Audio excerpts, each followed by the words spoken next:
Because every politician in this country is listening right now.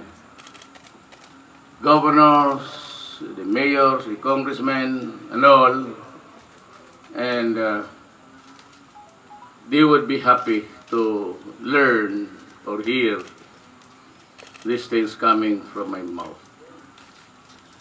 Alam mo, tatlong journalism dito sa Pilipinas. Do not ever think that I am here to beautify a journalist. That's not my business. Now, in the matter of killings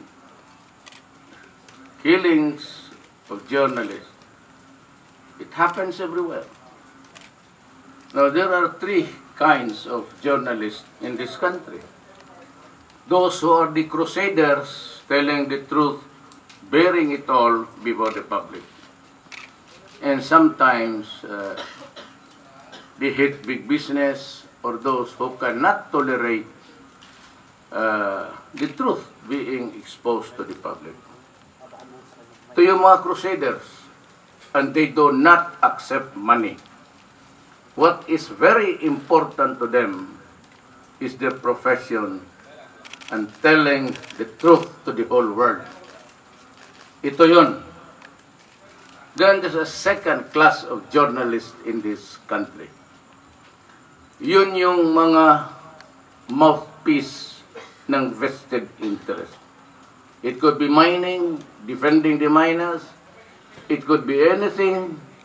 It could be something which is an agent for whatever.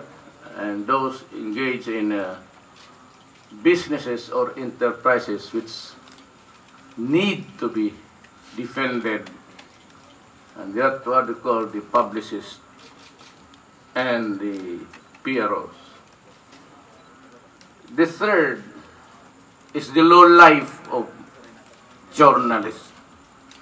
Ito yung nagbabiyahe, accepting money from illegal sources, exposing, wetting, and in return keeping shut their mouth and receive money.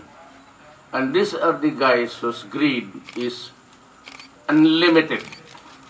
So they are paid now, then they ask for more, and if there's nothing coming their way, they talk more, they destroy people and family, and they die. Yan.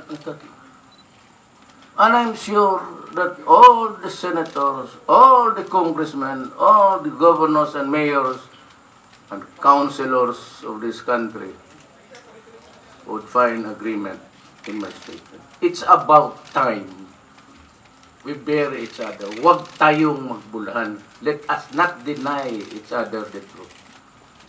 Para wala naman.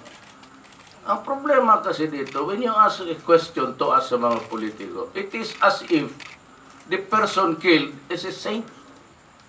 Just because he's a journalist, he's not supposed to be killed because he's a journalist. Huwag na tayo magbulahan dito. I'm saying this without excuses. No apologies, no nothing. You like to hear it? Fine. If you don't, so be it.